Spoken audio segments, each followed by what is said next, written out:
नमस्कार साथियों, आपके साथ एक बार फिर मैं प्रवीण जाखड़ मनोविज्ञान की अपनी अगली क्लास में आप सभी साथियों के साथ एक बार फिर से हाजिर। आज का हमारा पिछले टॉपिक में जो हमारा आधा रह गया था अधिगम से संबंधित है। हम आगे के क्वेश्चन करेंगे।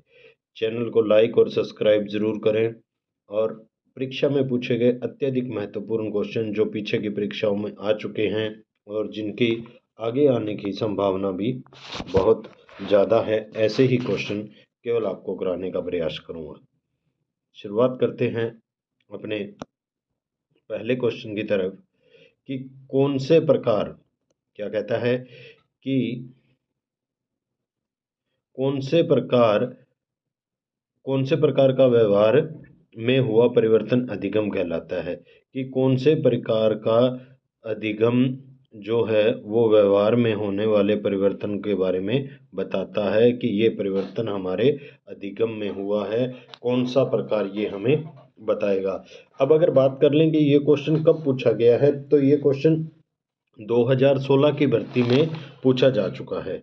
फिर इसमें कब कहा जाता है कि कौन से प्रकार का व्यवहार में हुआ परिवर्तन ही अधिगम कहलाएगा। नंबर 1, थकान के फलस्वरूप हुआ परिवर्तन। की अगर बच्चा मान लो थक चुका है और उसके कारण उसके व्यवहार में कुछ परिवर्तन हुआ है, तो क्या वो अधिगम है।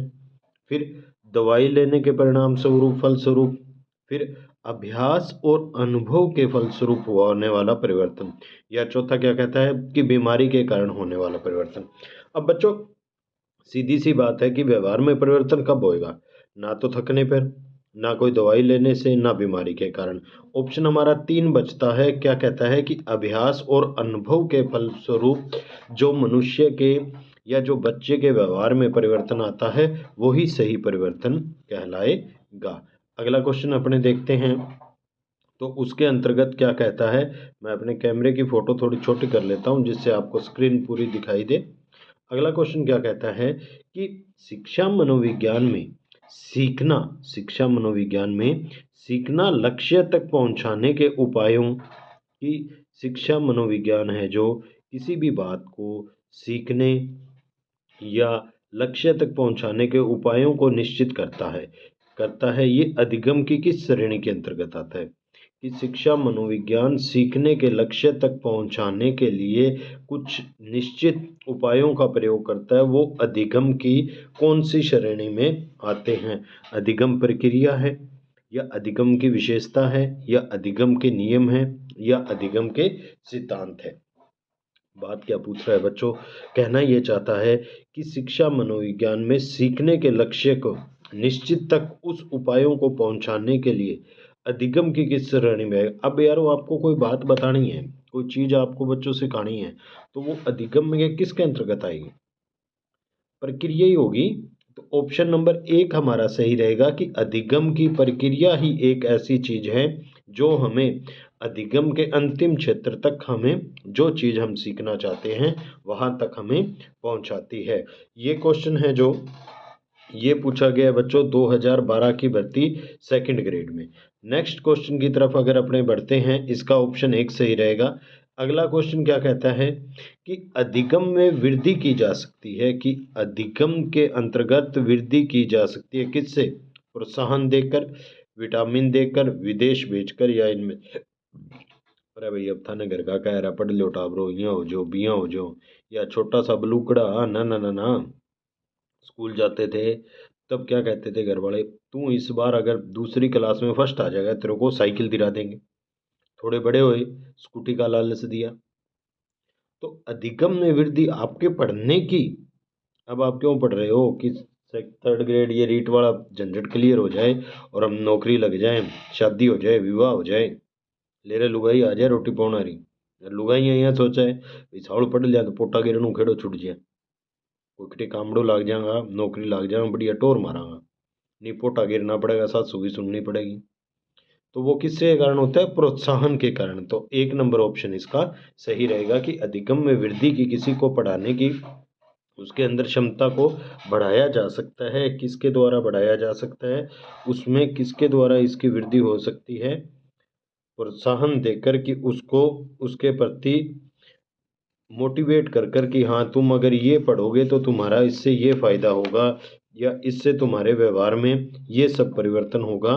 तो वो सब किसके द्वारा संभव हो सकता है?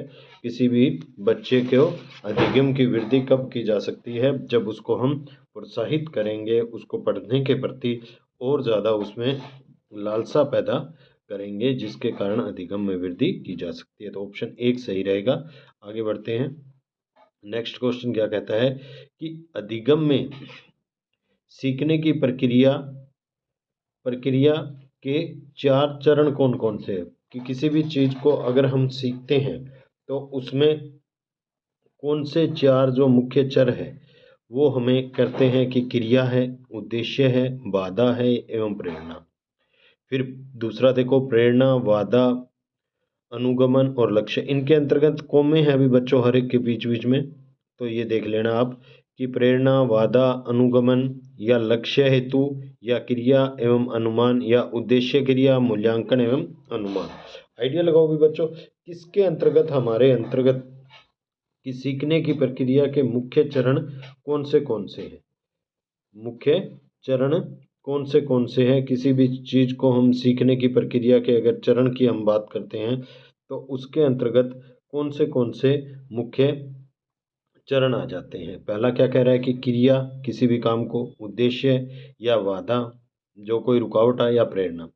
दूसरे में प्रेरणा हो, बाधा हो, अनुगमन हो और लक्ष्य मिलता हो। फिर लक्ष्य हेतु क्रिया या अनुगमन। और चौथा क्या कहता है कि उद्देश्य है, क्रिया है, मूल्यांकन है एवं अनुगमन। कि सीखने की प्रक्रिया के प्रमुख चरण ऑप्शन नंबर 4 रहेगा सही, क्योंकि सबसे पहले हमें किसी चीज़ को करने के लिए उद्देश्य होना चाहिए, फिर हमें उसे क्रिया करेंगे कैसे, फिर मूल्यांकन, फिर अनुगमन, कि फिर हम उसकी तरफ आगे बढ़ते हैं। तो ऑप्शन 4 हमारा एकदम राइट रहेगा। ये पूछा जा चुका है बच्चों 2016 की भर्ती में। अगले क्वेश्चन की तरफ बढ़ते हैं। अगला क्वेश्चन क्या कहता है कि किसके किसको प्रशिक्षण द्वारा व्यवहार में संशोधन की प्रक्रिया माना गया है? कि किसको प्रशिक्षण द्वारा कि किसको प्रशिक्षण द्वारा प्रशिक्षण कि किसी को सिखाने पर उसके व्यवहार में संशोधन किया जा सकता है? किसको? शिक्षण को, अधिगम को, अभिप्रेरणा को या निर्देशन को? क्या पूछ रहा है कि प्रशिक्षण द्वारा व्यवहार में संशोधन की किसी बच्चे के व्यवहार में अगर वो मान लो उद्दंड है, लड़ाई झगड़ा है करता है हर टाइम, तो उसको हम किसके द्वारा कर सकेंगे? उसको अधिगम के द्वारा ही। ऑप्शन नंबर 2 सही रहेगा कि अधिगम के माध्यम से ही बच्चे के व्यवहार में हम परिवर्तन ला सकते हैं। ये पूछा गया है बच्चों 2012 की भर्ती में, ये क्वेश्चन आ चुका है। अधिगम के द्वारा ही ये संभव हो सकता है। नेक्स्ट क्वेश्चन की तरफ बढ़ते हैं कि निम्नलिखित में से कौन सा कथन अधिगम की प्रकृति को सही प्रकार से निर्देशित करता है? कि निम्नलिखित में से कौन सा ऐसा कथन है जो अधिगम की प्रकृति को सही क्रम में निर्देशित करेगा? देखो, पहला क्या कह रहे हैं कि अधिगम एक प्रक्रिया है, या अधिगम एक उत्पाद है, या अधिगम कभी उत्पाद और कभी प्रक्रिया हो सकती है, या अधिगम प्रक्रिया एवं उत्पाद दोनों ही हैं। अब बात देखो, क्वेश्चन में क्या पूछ रहा है कि कौन सा ऐसा कथन है जो अधिगम की प्रकृति को सही प्रकार से निर्देशित, कि अधिगम की प्रकृति क्या है उसको सही प्रकार से निर्देशित। अधिगम क्या एक केवल प्रक्रिया है, या केवल उत्पादन है, या कभी उत्पाद और कभी प्रक्रिया? ऑप्शन नंबर 4 एकदम सही रहेगा कि अधिगम कभी प्रक्रिया एवं उत्पाद दोनों ही हैं, दोनों चीज़ें साथ साथ चलती है। अब इसी क्वेश्चन से संबंधित अधिगम की मुख्य प्रकृतियां कौन सी है, जो चीज़ आपको इम्पोर्टेंट है वो साथ के साथ बच्चों कराने की कोशिश करूंगा। ये देखो, ये काफ़ी इम्पोर्टेंट है। ये पूछ सकता है कि अधिगम की प्रकृति कौन सी है, जैसे वो दे दिया उसमें 3 ऑप्शन, उत्पाद है या नहीं है, या प्रक्रिया और उत्पाद दोनों है, या कभी कभी, ऐसे ये सारे ऑप्शन है उसके अंतर्गत। कि अधिगम एक सक्रिय एवं सतत प्रक्रिया है, अधिगम मानव की एक प्रकृति है, अधिगम मानसिक क्षमताओं के विकास की एक प्रक्रिया है, अधिगम व्यवहार परिवर्तन है, अधिगम एक विकास की प्रक्रिया है, अधिगम आवश्यकताओं की संतुष्टि मात्र है, अधिगम एक सामाजिक प्रक्रिया है। ये बहुत इंपॉर्टेंट है। ये काफ़ी बार, जैसे वो पहला क्वेश्चन आपको करवाया था उसी के अनुसार है कि अधिगम कौन सी प्रकृति का सही प्रकार है वो बात देकर इसी में ये उनकी मुख्य प्रकृति है अधिगम की, कि अधिगम एक सक्रिय एवं सतत प्रक्रिया है, अधिगम मानव की एक प्रकृति है, अधिगम मानसिक क्षमताओं के विकास की एक प्रक्रिया है, अधिगम व्यवहार परिवर्तन हम, अधिगम एक विकास की प्रक्रिया है, अधिगम आवश्यकताओं की संतुष्टि मात्र है, अधिगम एक सामाजिक प्रक्रिया है। ठीक है साथियों, आगे बढ़ते हैं इसी कॉलम में। नेक्स्ट क्वेश्चन क्या कहता है कि निम्नलिखित में से कौन सी अधिगम की विशेषता नहीं है, कि अधिगम की विशेषता इनमें से कौन सी नहीं होगी। क्या अधिगम में केवल व्यवहार में परिवर्तन होता है, कि अधिगम के द्वारा क्या केवल व्यवहार में परिवर्तन होता है। इसमें पूछ रहा है विशेषता नहीं हूँ, इन चीज़ों का विशेष ध्यान रखना बच्चों। हम नहीं में क्वेश्चन अच्छे से नहीं पढ़ पाते और वहाँ मात खा जाते हैं। मनोविज्ञान में सबसे बड़ी कमजोरी यही है। तो अधिगम की विशेषता नहीं है, अधिगम व्यवहार में परिवर्तन करता है। हाँ जी, पढ़ने से व्यवहार में परिवर्तन होगा, होगा जी।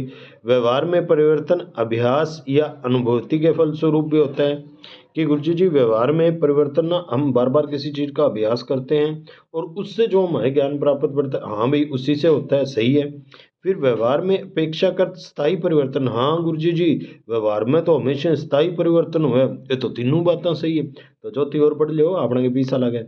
व्यवहार में क्षणिक, क्षणिक का आप देखो शाब्दिक अर्थ में तुम्हें फंसाएगा बच्चों मनोविज्ञान। क्षणिक अस्थायी परिवर्तन, कि थोड़े से समय के लिए वो भी परिवर्तन होगा, कौन सा अस्थायी परिवर्तन होगा, जो प्रेरणा से अवस्था के फलस्वरूप, भाई प्रेरणा करोगे तो ही बच्चे में होगा, ऐसा नहीं है। तो ऑप्शन नंबर 4 हमारा रहेगा सही इसमें।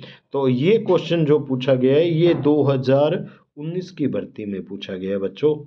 ठीक है, काफी इंपॉर्टेंट है। ऑप्शन नंबर 4 हमारा सही रहेगा। दोबारा देख लो कि क्षणिक अस्थायी परिवर्तन अवस्था के फलस्वरूप होता है। ठीक है, सही कौन से थे, अधिगम व्यवहार में परिवर्तन है और व्यवहार में परिवर्तन अभ्यास एवं अनुभूति के फलस्वरूप होता है और व्यवहार में अपेक्षाकृत स्थायी परिवर्तन भी होता है। तो इसका ऑप्शन नंबर 4 जो कि नहीं है क्या अधिगम की विशेषता, वो पूछ रहा था। अगला क्वेश्चन देखते हैं।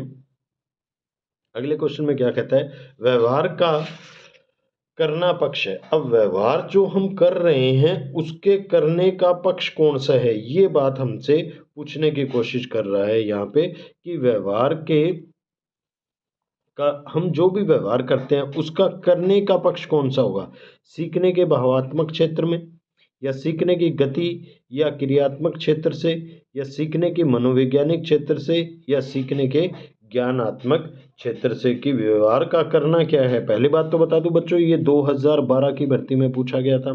कौन सा पेपर, सेकंड ग्रेड का हुआ था उसके अंतर्गत। फिर पूछ क्या रहा है कि व्यवहार का करना पक्ष है सीखने के भावात्मक क्षेत्र से, सीखने की गति या क्रियात्मक क्षेत्र से, सीखने का मनोवैज्ञानिक क्षेत्र, या सीखने का ज्ञानात्मक क्षेत्र। ऑप्शन 2 हमारा एकदम सही रहेगा, कि व्यवहार का करना किस पक्ष के अंतर्गत आता है, कि सीखने की गति, कि बच्चा किस गति से सीख रहा है, लेवल से लेवल, और क्रियात्मक क्षेत्र के उस सीखे हुए ज्ञान को वो कहाँ एडजस्ट कर रहा है अपने जीवन में या अपने पढ़ाई में, उसको काम ले रहे, वही क्या है व्यवहार का करना पक्ष कहलाता है। चैनल को साथियों लाइक और सब्सक्राइब जरूर करना। ठीक है, इसके बाद हम आज की वीडियो में साथियों इतना ही करेंगे। अगली क्लास में फिर मिलते हैं अधिगम की नई क्लास में।